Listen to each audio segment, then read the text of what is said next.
I grew up not knowing that I had a learning disability. I thought when I was a kid that I was just stupid. I know that's heavy, right? Everybody's like, oh, wow.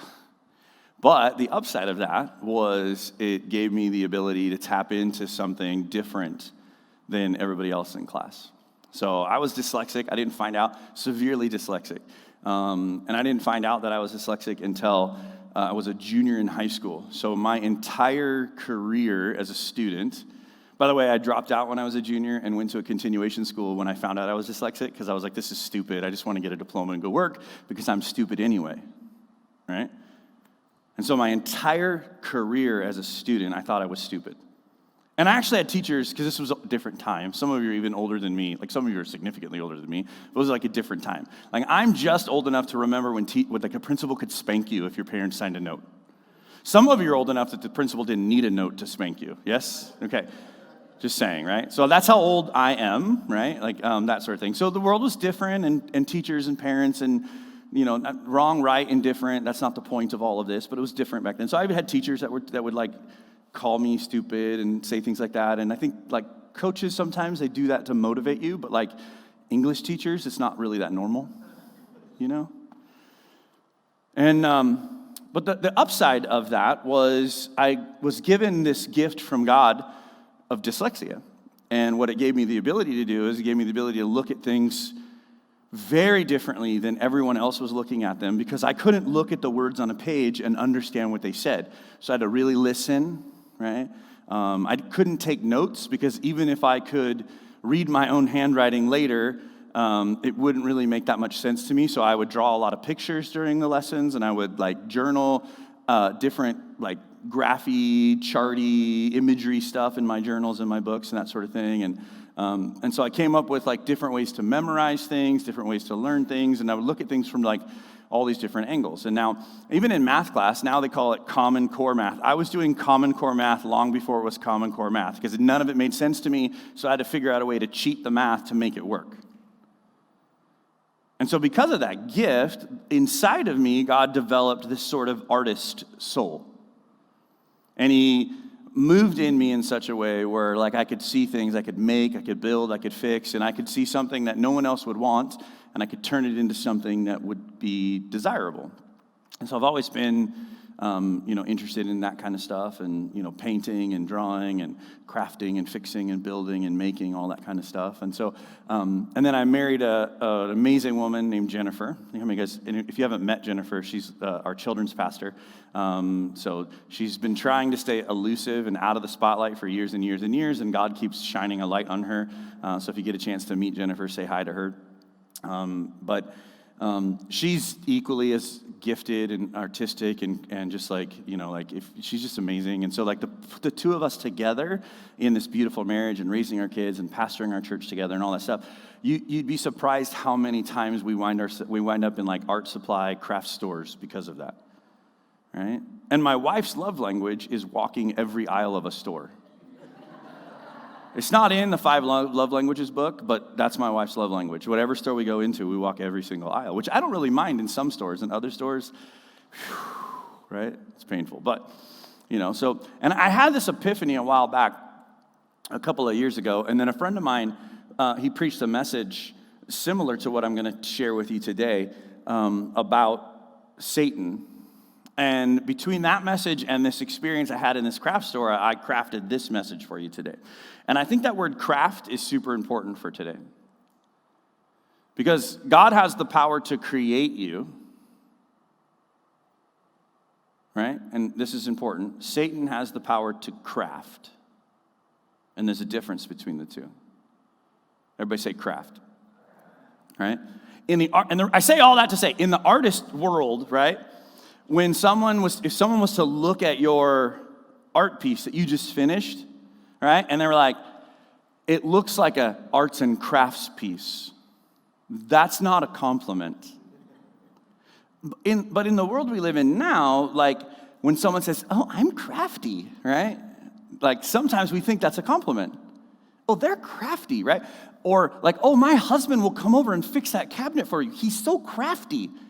That means you're going to have to hire a handyman or maybe even a contractor after her husband gets done fixing it. Does that make sense? It sounds like a compliment, but it's kind of not, right? It's like if you're from the South and someone says, bless your heart, right? And everybody that's not from the South is like, oh, it seems such like a nice thing to say. It actually means you're an idiot, Some of you are getting mad at your spouses right now for saying, oh, my husband is so crafty. My wife is crafty, right? You have to say it with that voice too, by the way, right? That's my Pinterest voice, right? Look at us, it's so crafty, right? And so we live in a world where that seems like it's a big deal, and everybody seems to be into it, and everybody's doing their crafts all the time. And if you don't have the tablescape or like charcuterie board or the whatever, and we're guilty, the Roundtree family, we just did our October tablescape last night, ooh, right? And we were like, which tablecloth is better? Oh, right? So crafty, right? And I had this realization as we were walking through, of all the craft stores, God's craft store, Hobby Lobby. Gosh. The music in Hobby Lobby gives me PTSD from growing up in traditional church, right? Like I walk in and the music's playing in the background, Majesty, right? Little Jack Hayford for you right there, right? Anybody grew up in church? Jack Hayford, yeah. Plays in the background, and I'm just like, somebody's going to come pray for me and push me down. Right? Ooh, right? So anyway, so we're in Hobby Lobby, and I had just listened to this sermon that was part of the inspiration for even the series that we're in right now. And then God just kind of spoke to me, whispered in my ear a little bit. He goes, I'm the only one that can create. Everyone else is created, so all they can do is craft. Now, it's going to make some of you artists. I'm looking at Matt right now, right? You're like, I'm so creative. You are creative because you were created by the Creator. But you cannot truly create. Anybody have the ability to say, let there be light? Right? Matt, when was the last time you looked at one of your canvases and say, let there be masterpiece? Yeah, no. Right? What you have the ability to do is take something else that was already created and manipulate it into something that you want it to be. Does that make sense? Now again, we could mince words, but for the purpose of our conversation today, I think this is super important because it's a tool to help you remember, right? Some of you are going to come up to me after service with like a definition from Merriam-Webster's, and I'm going to be like, actually, Pastor, shut up.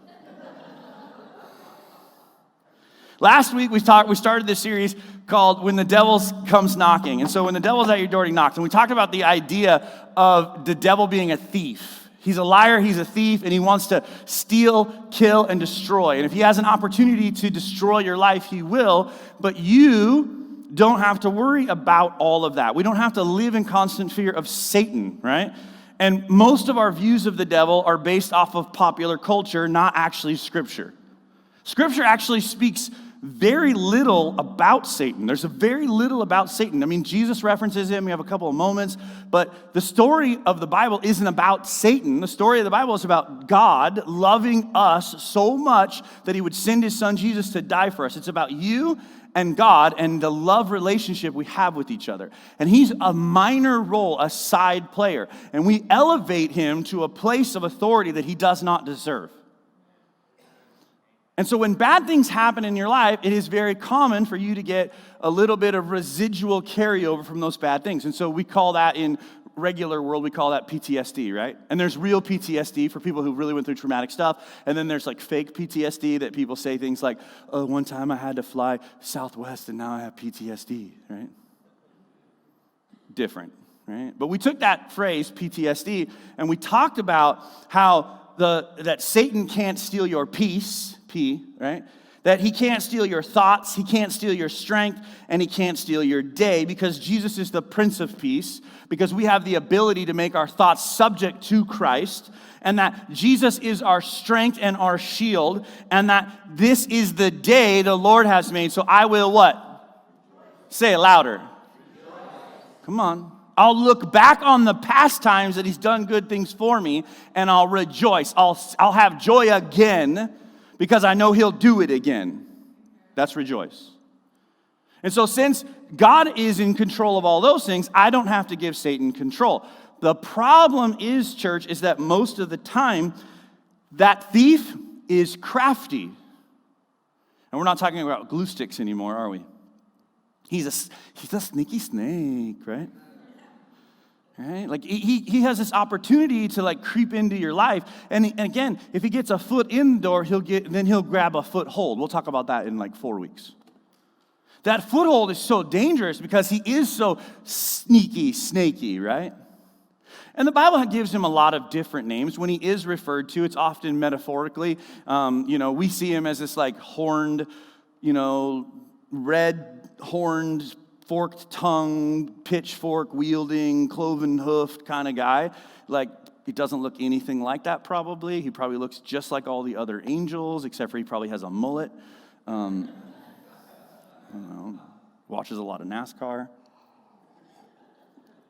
I'm just playing. I don't even know why I'm saying these things. I'm just trying to piss somebody off, Who can I make mad at me today? Right? In Genesis chapter 3, so if you go to Genesis 1 and 2, it's the creation story, and it's told. And then Genesis chapter 3 is where the fall of mankind happens. Adam and Eve are in the garden. They begin every resource they could possibly imagine to be happy, healthy, take care of each other. I want you to think about this. The lights are, all the little kids are gone, yeah? Are there any little kids? Any little kids? Any little kids? Oh, God, I got to be good then. Okay. They're a lot of fun to have in Genesis, but the kids are here. All right, so Adam and Eve are in the garden, right? God hasn't made clothes yet, right? And they have all the food they could eat, right? Doesn't this sound like the best weekend for a married couple ever? All the husbands said amen. All the wives were like, no thanks, right? It says, now the serpent was more crafty. Everybody say crafty. Than any of the wild animals. Now, obviously, that context of that phrase, crafty, doesn't mean that he would like make things out of popsicle sticks, does it? Right? He wasn't really good at macaroni necklaces, right? It means he's sneaky. It means that he's devious, he's manipulative, right? But that word crafty, right, in the same context of when an artist uses it to describe someone else's artwork, right? It's not as good, and all you simply did was manipulate something to make something else. It's crafty. So do you see the manipulative nature of the phrase crafty? Are you with me? He calls him crafty. He was more crafty than any of the wild animals that the Lord had made. He said to the woman, did God really say you must not eat from any tree in the garden? Now, the first thing that the devil does is he says to Eve. So Eve's like cruising through the garden, right? La, la, la, la, la. That's probably what she was doing, right? That's how I see it. It's probably not what happened. She was probably like, right? I don't know. She's cruising through the garden, and she can eat from any tree except for 2. There's 2 she's not supposed to touch. Does anybody know what those are? Tree of knowledge of good and evil, and there's one more. Tree of life, right? So don't touch the tree of life, don't touch the tree of knowledge of good and evil. Tree of life, you'll live forever. You don't want that, right? Tree of knowledge of good and evil, once you know the difference between good and evil, then you'll have to be responsible for your choices. So I'm trying to protect you. I'm not trying to keep you from anything, but you aren't ready for those things yet because you were just created, right? You might be in a full-grown body, right? But you're a baby, right? And look at what Satan does to be crafty. He says, did God really say you must not eat from any tree? Right? He just takes a nuanced phrase and twists it, manipulates it, just crafts it so that you're like, well, that's messed up. What am I supposed to? I can't eat from any of the trees? Come on. The woman said to the serpent, we may eat the fruit from the trees in the garden, but God did say you must not eat from the tree that's in the middle of the garden, and you must not touch it, which, by the way, God did not say, or you will die. Something interesting that happens when the devil begins to craft statements in your life and you let him, the truth and your friendship starts to part ways. and you get comfortable with interpreting the truth yourself, and the truth gets twisted.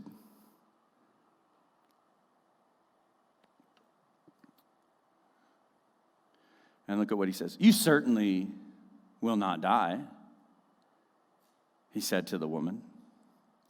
For God knows that when you eat from it, your eyes will be open, and you will be like God, knowing good from evil. So what does he do? He takes a half-truth and he crafts it. He flips it upside down to make her feel like God is withholding something from her. When in reality, God is saying to a toddler, don't play in the street. And the toddler is going, but I want to play in the street, right? And Satan is going, come play in the street. It's so much fun, right? You know what? The street is where all the cool kids play. Do you ever notice like high school kids tend to walk down the middle of the street? Right? And then when they cross the street, they like take their time, like you couldn't kill them with your car. Somebody tells them when they're little, pedestrians have the right of way, right? And I could run you over right away, right? And it's all the years, I believe this, because it's all the years of like, don't hold my hand, we're in the parking lot, you can't go in the street, you can't go in the street, you can't go in the street. And then you finally have freedom, and you're like, you know what I'm going to do? I'm going to go in the street. You know the first thing I did when I got my first apartment is I went into the kitchen, just my boxer shorts. I opened up my fridge. I called my mom on the landline. She goes, what are you doing? It's like 10 o'clock at night. I just want you to know that I'm standing in the kitchen in just my underwear. The fridge door is open, and I can't make up my mind what to eat. By the way, I'm drinking out of the milk carton. Right? Because my whole life I was told you can't do those things, so now I'm free. I get to do them, right? So Satan, he's taking this moment with her, and he's trying to craft her into believing that what he's telling her she can't do is somehow, like, so she couldn't. After a while, you realize, that's not really all that fun. I just wanted to do it because somebody told me I couldn't do it. When the woman saw that the fruit of the tree was good for food, pleasing to the eye, and desirable for gaining wisdom, she took it, she ate some. Ready? Now this is such an important part. And then she also gave it to her husband. Adam was there the whole time. Everybody always like, well, the woman. What the heck, Adam? Like your wife is talking to a snake, and you're not like, whoa, maybe we shouldn't talk to snakes. But he's so cute. Look at him, right? He was there the whole time. Women get the blame for all of it. I don't have time for all of that today, but I just want to say it. Women get the blame. It's not fair. Dude should have stepped up. Women, you can clap right now. It's all right. She also gave it to her husband, who was with her. Pastor Eric didn't make it up. And he ate it. Then the eyes of both of them were opened, and they realized that they were naked. So they sewed fig leaves together, which is so weird. And they made coverings for themselves. And so in that moment, they had this realization that, now again, up until that moment, they felt no shame. Right? Up until that moment, there was no pain. Up until that moment, they couldn't tell that anything was off. And the minute that they do it, they're like, oh, wow, I feel shame about my body. Do you see the difference? Satan's never looking out for you. He's always trying to make you feel off. He's always trying to make you feel weird, strange, different, distracted. Because if you feel weird, strange, different, distracted, then you're not on mission. Mission to bring hope to the world. Mission to bring the love of Jesus to everyone you meet. Mission to change people from the inside out just by following the teachings of Jesus. But if he gets you distracted on something that doesn't matter, that's why, you got to be careful when you get overly political as a Christ follower. You got to be careful when you get too amped up about something. You got to be careful when you let your side hustle get its way into the church too much. I'm not talking to anyone. I'm just saying, right? I'm like, Pastor's talking right to me. No, I don't even know if anybody sells doTERRA.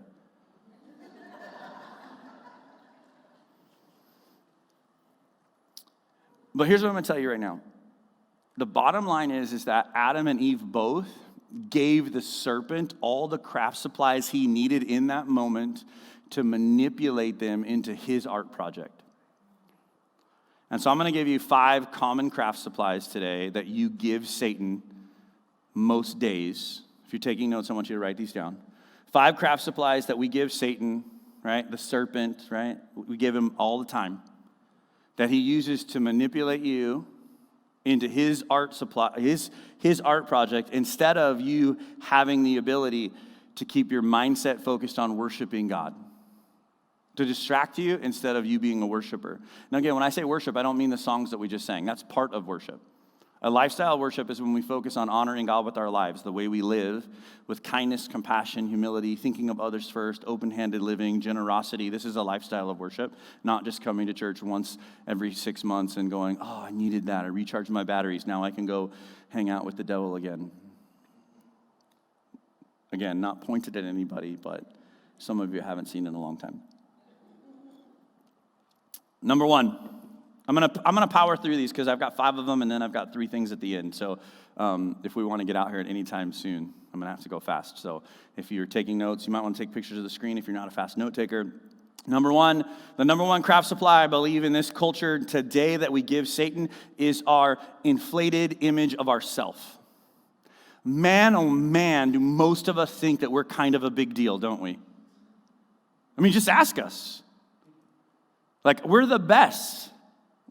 And we work really, really hard at making sure everyone knows it. We promote ourselves. Authenticity has went out the window a long time ago. We spend a fortune on what we wear, where we live, what we drive, everything around us, because we want everyone to know we're a big deal. And those of you who are sitting here right now going, not me, right? You might be lying to yourself. It's part of culture. And again, these 5 things that I'm going to talk about in and of themselves are not necessarily evil, but given too prominent a place in your life, they're not good. Again, a popsicle stick, you ready? Can be used for a lot of different things. The doctor can stick that popsicle stick on your tongue and say, ah, right? Your little kid can glue it together and make you a picture frame for Mother's Day, right? But like an inmate could also sharpen it on the concrete and make a shank and stab you with it. All right? You got to know your audience. I'm just saying, it's not the popsicle stick that's bad. It's what's done with that craft supply. If you look, 1 Corinthians chapter 10, Paul writes to the church at Corinth, verse 12. I'm going to read from the NLT for this one. It says, if you think you're standing strong, we shared this a couple weeks ago, be careful. Everybody say, be careful. That you do not fall. In other words, don't have an overinflated view of yourself. As a Christ follower, it's a balancing act. I don't want you to have, and this was maybe the church of old did this a little bit too much. They were like, oh, I'm a Christian, I'm just nothing. We couldn't have fun, we couldn't do anything, we couldn't be happy, we couldn't buy nice things, because if we did, we were relying on ourselves and not relying on God. I think there's a balancing act, there's a dance to be had that's appropriate. Right? I don't think you need to have everything in your life be like a martyr every day. You with me? But if there was a moment where God called on you to give it all, if you have too much, it gets real difficult. Again, this isn't a sermon about money, but money is an easy one to talk about. Ready?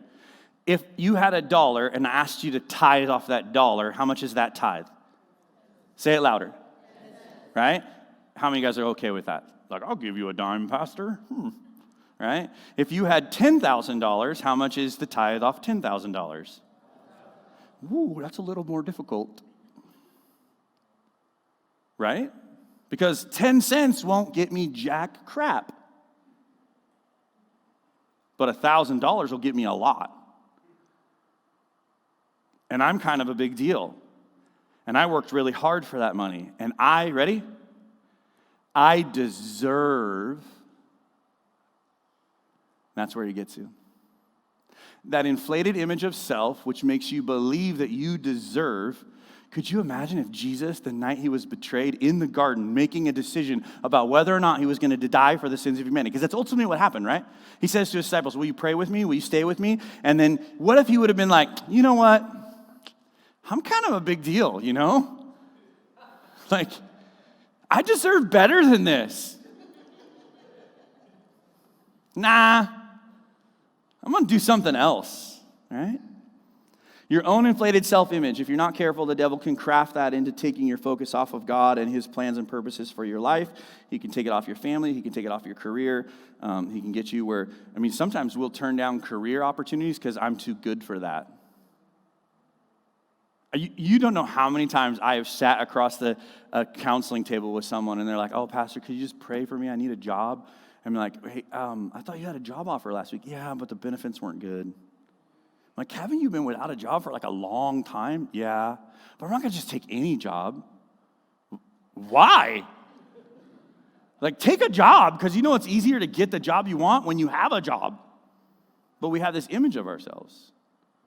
Number 2, I said I was going to go fast. I'm having a hard time. All right, number 2, our own success. Isaiah 2, 7 and 8 says, their land is full. The prophet Isaiah is talking about the ancient church. He says, their land is full of silver and gold. There's no end to their treasures. Their land is full of horses. There's no end to their chariots. Their land is full of idols. They bow down to the work of their hands, to what their fingers have made, to what they crafted. All right? There's, again, nothing wrong with you being proud of your hard work. There's nothing wrong when you finally buy your house and you fill it with the furniture that you wanted and you have your home group over and you're like, look at, I finally got this mixer and look at my bedroom and I got, look at this footstool. Because I know how it goes, right? And you're all amped about it, right? And you're all excited. There's nothing wrong with that. In and of itself, there's nothing wrong with hard work and nice stuff.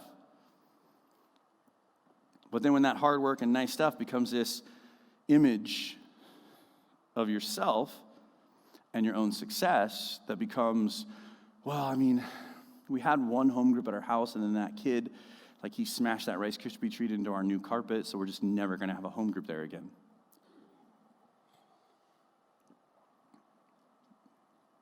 Right? If I didn't let you come back to church every time one of your kids made a mess,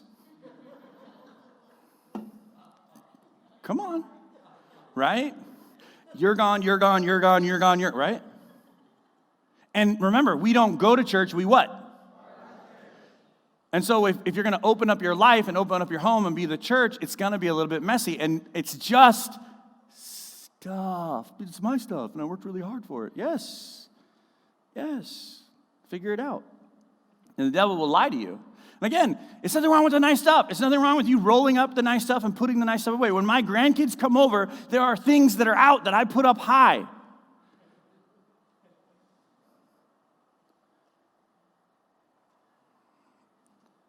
But the devil will tell you that those things are so much more important. And so instead of putting away the things that I don't want my grandkids to touch, I just yell at them every time they come over. That doesn't work. Come on. Because he can craft it, he can twist it where you believe it. Number 3, our secrets. Come on. That stuff that you think nobody else knows. Right? Can I tell you something? We talked about this last week. Satan can't read your mind, and he doesn't actually know. But he knows that all of us have a deep, dark secret. And so he does that, I know what you did last summer kind of thing. Right? He does that whisper. What makes you think if the people in that church found out who you really are, do you think they'd still love you? And when he whispers in your ear like that, you're like, have you seen our pastor? Of course they'll love me. Come on. Have you seen the disciples of Jesus? Talk about rejects, dirtbags, losers, all brought together for the purpose of changing the world. Of course they'll love me. But he likes to take that dirty little secret. Psalm 44:21 says it like this. Would not God discover this? For he knows the secrets of our heart. Guess what? God already knows. So the devil, he doesn't know all of the stuff that you know. But God, he knows everything. There's no secrets from God. He already knows it. Right? Parents, you all understand this, right? It's like when your kids do something they're not supposed to do, and you know they did it. And then you're like, hey, who ate the last of Mom's special cookies? Or who finished off the peanut butter that's supposed to be for the lunches, right? And they're like, not me, not me, not me, not me. I'm still starting to find who not me is. Like, did we adopt a kid and his name's not me? It was always not me, not me, not me, right? Always blaming somebody else. I didn't do it, right? And you know by the look on their face. We call it liar face at our house. You got liar face, right? And I used to, when they're little, you can do this, right? And there's only one kid, so I can tell you this secret. Ready? When they're really little, you go, when you lie, and then you just like pick up, like you're lying to them when you do it, but Lord forgive me, he's still working on my heart, right? When you know how I know you're lying? When you lie, your nose runs, and they go, boom, got him. Right? And you know, because you're the parent, you understand them, and you remember being like that, you know, but you still want them to like fess up. You still want them to come clean, and then you do that whole thing. I don't know why we do this as parents. We say like, fine, everyone's grounded. No one's getting ice cream, and I'm going to get rid of the dog. Why? I don't know. I hate that dog, right?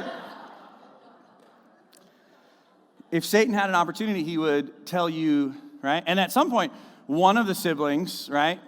Sometimes this happens, right? One of the siblings will fess up who didn't do it. Right? I did it, right?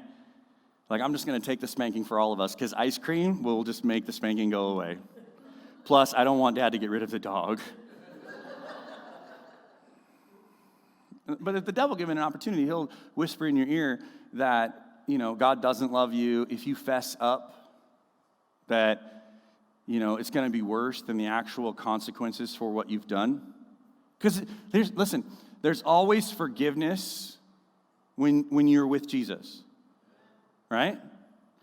But there's also consequences here on earth for the choices that you made.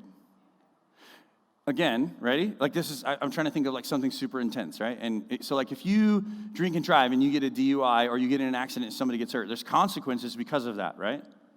But God forgives you. There's still going to be consequences, right? If you like, I mean, there's all kinds of like, I don't want to trigger anybody, so I won't go into too many of the deep, dark secrets, right? There's always consequences here on earth, but God always forgives you. But Satan would like you to believe the consequences outweigh the forgiveness. Number 4, one of the craft supplies, and this is probably the one that he can leverage the hardest, is pain from the past and shame. Now, I put pain and shame. My first rough draft of this, I only had the word shame up there, and then I added the word pain, I don't think it's all-encompassing, but I wanted to make a delineation between the two. Here's what I mean when I say that. There's pain, and again, it's not perfect, so bear with me. Pain, and I define it like this. I'm not right. This is how I'm delineating it, okay? Pain is like the stuff you did to yourself. Like, I made a stupid choice and spent all my money at the casino last week. I didn't. I'm just using an example. Pastor doesn't go to the casino. You're like, I'm not tithing at 10 cents or $1,000. Not at this church. Just giving an example. I have a friend. Right? And so I made a stupid choice, and now there's pain that comes with that, right? And again, there's shame that comes with that as well. I don't want to tell that story, but there's pain that comes with that, and I have to endure that pain, right?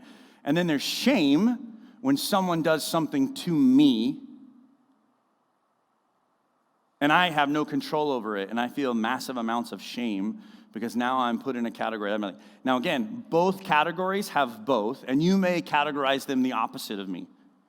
Right? You might go, no, somebody did something to me and it caused massive pain, and because of that pain I have shame. It doesn't matter how you categorize them, but you understand that there's a difference, right? There's stuff that was done to you and then stuff you did to yourself.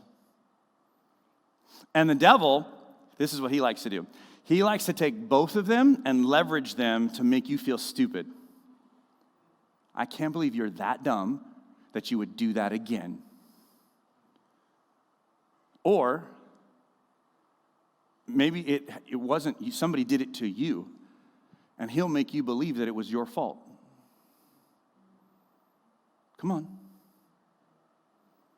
We don't have to go into all of that. You know what I'm talking about. He'll make you believe it was your fault. And if you, right, again, this is something you got to work out with your therapist. This is something you got to work out over time. This isn't easy stuff, okay? But I'm just telling you, it's a craft that we give him. It's a supply that we give him all the time, again and again and again. Over time, when you put in the effort, you can quickly establish something. When he starts to get crafty, and you go, these supplies are not for you. This is so that God can create a life for me and my family. You might want to do evil in my life, but God intends for me to have good. So I'm not going to give in to the pain and the shame. I'm not going to give in to the moments in time, the deep, dark secrets, those moments from my past. I'm not going to give in to the story of my own success or the belief that I'm so much better than everyone else. The last one, if you're taking notes. And this one's, I don't know, more the last 10 years has become it's always been a problem, but it's a real problem. We are really, really focused on what everybody else thinks.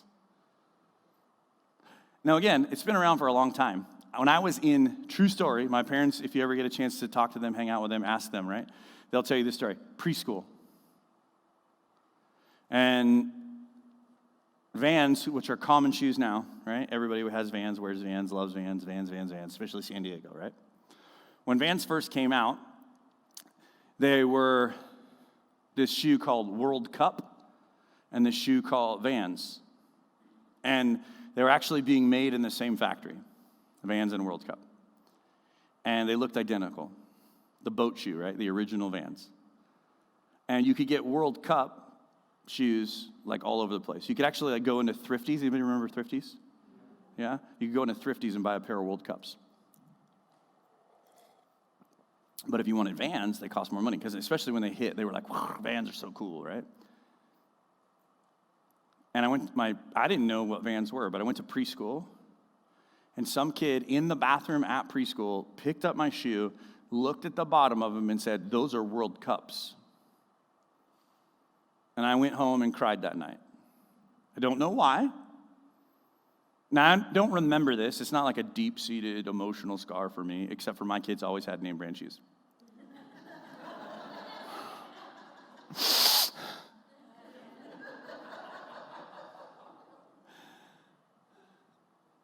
I went home and I cried, and my mom and dad, I do remember this part. And I remember when my dad tells the story, he still gets fired up, like to this day.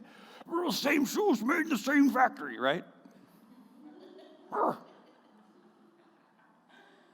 Why would you care? Same quality, same shoe. Stupid label. We have this preoccupation with what the world thinks. And then social media has exacerbated that, hasn't it? And Pinterest, right? And everything else, all the mommy blogs and all the books. Come on, right? And everybody has to try to keep up with everyone else. And then on top of all that, you got reality TV, right? Which is the garbage you love to watch, but you totally shouldn't. Like I could do a 6th point on reality TV, okay? Right? But it was too close to home, so I didn't write it. Right? 1 John 2:15 through 17. Do not love the world or the things of this world. If anyone loves the world, the love of the Father is not in him. Now again, that word love is important there. Right? In other words, it's putting love denotes that you're putting it in front of other things. It's not that you can't like nice things. It's not that you can't have nice things. It's not that, whatever that is, right? My son gave me this Brixton shirt last week, and I wore it, and I was like, oh, I really like it. So then I washed it so I could wear it again today. And I've been on the internet trying to find who makes Brixton's t-shirts. Because you ever notice that Pastor Eric almost never wears a logo on his shirt unless it's a Hope City logo? Some of you noticed it today, right? You're like, ooh, that's a lot of color for Pastor Eric. Right? And so I've been like feverishly. So if you find it, like, I don't know, I'll get you a front row seat in heaven. I don't have that power. And because I understand this concept of like, it doesn't really matter. I just want the shirt. I don't really need the logo. So Brixton, if you're watching, hook Pastor up. Or just print them with like all black for me. All right. He says, do not love the world or things of this world. If anyone loves this world, the love of the Father is not in him. For all that is in this world, the desires of the flesh, the desires of the eye, the pride in possession. Okay? Can you just remember for a second when we were reading in chapter 3 of Genesis? When she saw it, she said it was good for food. It was pleasing to the eye. Right? Look at it. It says, it was good for food, pleasing to the eye, and desirable for gaining wisdom. 1 John, right? 2:15 through 17. The desires of the flesh, the desires of the eyes, and the pride of possession. Do you see the connections? And the world, he says, the love of the Father is not in them, and the world is passing away along with the desires. But whatever does the will of God abides forever. I think it's time for us as a church, but as an individual people. And again, it gets complicated because we're so committed to this concept of being the church, right? I, as your pastor, am always wanting to be relevant. And when I say relevant, I mean, like, I want to speak in a way that the people around us understand it. So I want to be understood. I want people to hear what's happening. I want to be, like, available to speak a language that people understand. But I'm not interested, and I don't want to become the church that is so cool at the cost of being a church that's consecrated or set apart for the purpose of serving Jesus. And if you're not careful, as the temple of the Holy Spirit, the church, you can get so caught up in the craftiness of Satan that you'll miss out on God's plans and purposes for yourself. And you might be the most put together, perfect. Your kids are all in all of the right extracurriculars and they're on the right track, and you have the right amount of money in the bank and the right cars in the driveway and the right amount of, equipment for the weekend and all the stuff everything that's perfect. And it might be all good. And none of those things are bad. They're just craft supplies. But if you're not careful, the devil could convince you that that's what builds a good family, not putting Christ in the center of your family.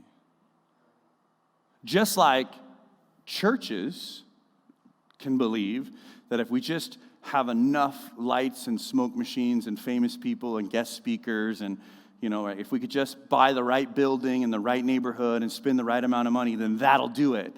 Not practicing being a church that prays every Sunday, inviting God into the center of what we're doing. Do you see what I'm saying? It's all craft supplies. Are you going to let the serpent, the crafty one, craft it, or are you going to take back control of your life and begin to craft a life yourself that honors the King? He gave you the supplies so that you could craft a life. And we relinquish the supplies too often to Satan. And again, as we finish this series, I'm not the kind of guy that Satan's behind every door, but I'm going to give you a couple of things that I think are super important. If we're going to be those servants of God, if we're going to be faithful, repentance is important. Intercession, in other words, praying all the time, is important. Fasting, consecrated living, spiritual discipline, conviction of heart. We'll talk about all these things in the months and weeks to come. These are important things that we'll be unpacking as a church together. But I'm going to leave you 3 things as we close. I used to work at this drilling and blasting company at the base of the 67 on the way up the hill towards Poway called Baxter Drilling and Blasting. You've probably seen the sign before and never noticed it before. You'll see it in the future. There's a retaining wall with like a stick of dynamite on it. Next time you're going up the hill with the 67, right as you start to climb on your way to like Poway, Ramona, that area, right? You'll see it. I used to work there for years. That's what I did as I pastored. I worked there to pay the bills, and then I pastored and youth pastored. And out there in that part of like Lakeside, there was rattlesnakes everywhere in the summertime. Now, when I see a rattlesnake, my natural tendency is to get away from that rattlesnake. That makes sense, right? Until one of my bosses explained something to me. He says, Eric, when you're out here and you see a rattlesnake, there are 3 things I need you to do. I need you to, number 1, stomp it. I was like, are you serious? He says, yeah, I need you to stomp it. He says, I need you to stomp it. I need you to like, you gotta stop it, you gotta stomp it, and you gotta sever its head. And I'm like, are you kidding me right now? Like, what do you mean? And he's like, if you see a rattlesnake, you can't just leave it because somebody else will get hurt. You saw it, you have to deal with it. Or someone else that works here is going to die. And then all of a sudden it made sense to me. So I realized that I never paid attention to it before, but he had a shovel in that whole entire like yard where everything was. Like every 50 or 60 feet, there'd be a shovel. Because this guy was a snake hunter, man. Like if there was a rattlesnake, like sometimes he'd call me on my Nextel, right? He'd be like, get the forklift. We're going to lift that Connex box and we're going to kill those snakes. I'm like, okay, cool, as long as I'm getting paid, right? You know? But that concept stuck with me, and so I think you could apply it to your everyday life when it comes to dealing with the devil. They call him the serpent for a reason. Ready? He's got to be stopped. King James says this, behold, I give you the power, Luke 10, this is Jesus talking, 19. Behold, I give you the power to tread on serpents and scorpions and all the power over the enemy, and nothing shall by any means hurt you. Jesus isn't saying to people, like literally, to go out and pick up snakes and play with scorpions. It's a metaphor. He's saying, you have authority over the devil. You have the authority over evil. You have the authority over the things that would try to kill you in my name. So go out and do something. You have the ability to stop it. Do you know how we have the ability to stop it? James, Jesus' half-brother, says it like this, resist the devil. Everybody say resist. Resist the devil, and it says he will flee. The fastest way to stop him is to ignore him. Is to not let him have your craft supplies. Hey, can I have some of them pipe cleaners? Nuh-uh, these are mine. Right? Hey, can you pass the paste? No, I'm going to eat it. Some of you aren't old enough to get that joke because they don't have paste in your school. Right? He must be stomped. Romans 16:20. And the God of peace will soon crush Satan. That's cool. God's going to crush Satan under your feet.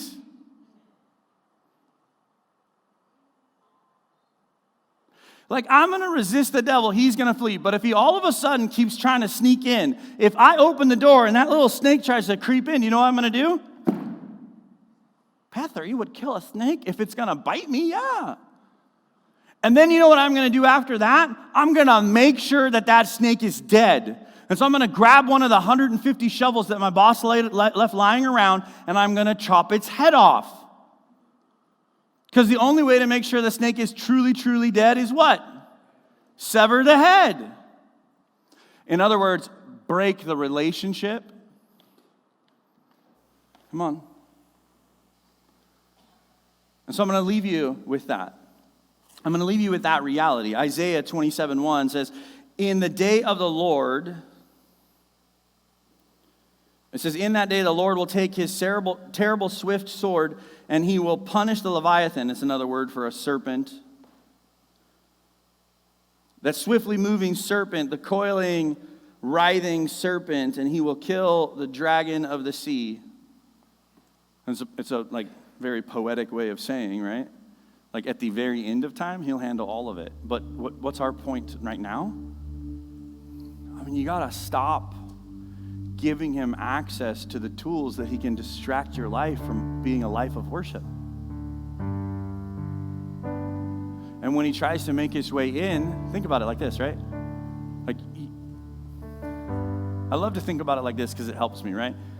I might, being honest, right? I might, if I'm all by myself and I'm in a field and I see the rattlesnake, right? I might walk around it. But if I know that's where my kids play, where my grandkids play, we're going to get it. Makes sense, right? So many of us have just said, well, we're just not going to let our grandkids play there anymore. But that's my yard that God gave me. And I worked really hard for that.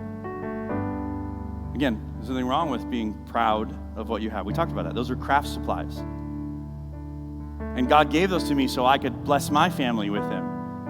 And so that I could open up that yard to have my friends over so that we could hang out together and be the church and do a life together. But if I don't do those things, then what happens in my life? There was a snake one time, so I just like, no, we don't go there anymore, right? Somebody like, Pastor, you don't understand. I found a spider in my bathroom. We burned that house to the ground. Right? Yeah, that metaphor probably fits your spiritual life as well, too, right? Yeah, I mean, I just abandoned that part of my life because it's too much. No, he must be stopped. He must be stomped, and his head must be severed. And you have all the authority to do it in Jesus' name. All the authority. Now, again, I don't think you need to leave this place and be like, let's go find demons, right?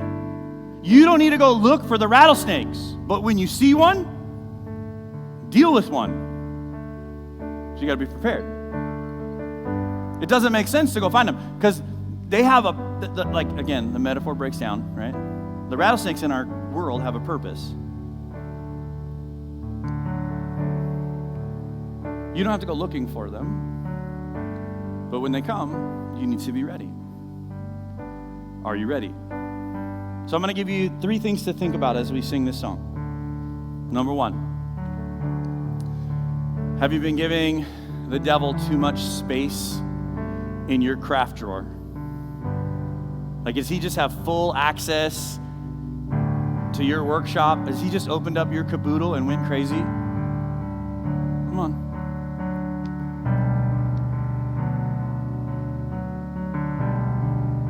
And you need to take back that stuff because that's yours to build a life that God's intended for you. That's number 1. Number 2, you don't know that you have the strength or the power to take back your craft supplies. And you need some help.